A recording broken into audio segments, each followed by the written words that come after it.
Hello, ഒരു half day in my life ആയാലോ? ആദ്യം തന്നെ രാവിലെ എണീറ്റ് ഒരു കപ്പ് ചായയാണ് കുടിക്കുന്നത്. ചായ കുടിച്ചിട്ട് എനിക്കൊരു എനർജി ഇല്ല. പിന്നെ പാത്രം ഒരസിക്കൊണ്ടിരിക്കാൻ ഒരുപാട് പാത്രം ഉണ്ടായിരുന്നു. ഒരു ചായപാത്രം എന്നല്ല, ബാക്കിയും പാത്രങ്ങൾ തേക്കുന്നുണ്ട് ഞാൻ ഇടയ്ക്ക്. പിന്നെ കൊച്ചെണീറ്റ് അവൻ എണീറ്റ് ബ്രഷിൽ പേസ്റ്റ് തേക്കുന്ന സീനാണ് കണ്ടുകൊണ്ടിരിക്കുന്നത്. പിന്നെ അവന് ഇഷ്ടമില്ലാത്തൊരു സാധനമാണ് കഴിച്ചുകൊണ്ടിരിക്കുന്നത്. പക്ഷെ വീഡിയോയ്ക്ക് വേണ്ടി എന്തോ കുറച്ചേരം ഇരുന്നു. പിന്നെ പാലും കുടിച്ച് മുട്ടയും അതിന് ശേഷം ഇന്നത്തെ ചോറുണ്ടായിരുന്നു. അതാണ് ഊറ്റി തിളപ്പിച്ച് വെച്ചത്. പിന്നെ അയലയും പിന്നെ കുഞ്ഞു ചാള, കൊഴിയള അങ്ങനെ മിക്സഡ് മീൻ കിട്ടി. അത് വൃത്തിയാക്കിയ ശേഷം കുറച്ച് പൊരിക്കാനുള്ളത്, പിന്നെ മീൻകറിക്കുള്ള സാധന ജംഗം വസ്തുക്കളൊക്കെ ചട്ടിക്കകത്തിട്ട് ഇളക്കലായിരുന്നു. തേങ്ങ കുറച്ചായിരുന്നു ഞാൻ മീൻകറിക്ക് ഇട്ടത്.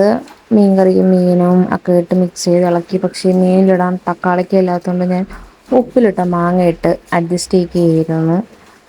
ഇതാണ് ആ മാങ്ങ. മീൻകറി ഒന്ന് തിളച്ചതിന് ശേഷം വേറൊരു അടുപ്പിലോട്ട് മാറ്റി. അതിനുശേഷം ഈ കത്തിച്ച് വെച്ചിരിക്കുന്ന ഗ്യാസിൽ ഞാൻ രസത്തിന് ചട്ടി വെച്ചു. ഉപ്പും അങ്ങനെയുള്ള തക്കാളിയും മുളകൊക്കെ ഒഴിച്ച് പുളിവെള്ളമൊക്കെ ഒഴിച്ച് സെറ്റ് ചെയ്തു. ഫോണ് വേറൊരു സ്ഥലത്ത് ചാരി വെച്ചേക്കുന്നത് കാണാൻ പറ്റുമെന്ന് വിശ്വസിക്കുന്നു.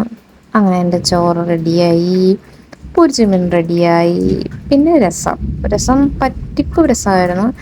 പിന്നെ മീൻകറി വെച്ചു. പിന്നെ കാശ് ചോറ് തന്നില്ല. സാലഡും തൈരും കുക്കുംബറും കൊടുത്താൽ ഞാൻ പറ്റിച്ചു. അതിന് കുറച്ച് ചോറ് കഴിച്ചായിരുന്നു. അപ്പോൾ ശരി, ടാറ്റാ, ബൈ ബൈ.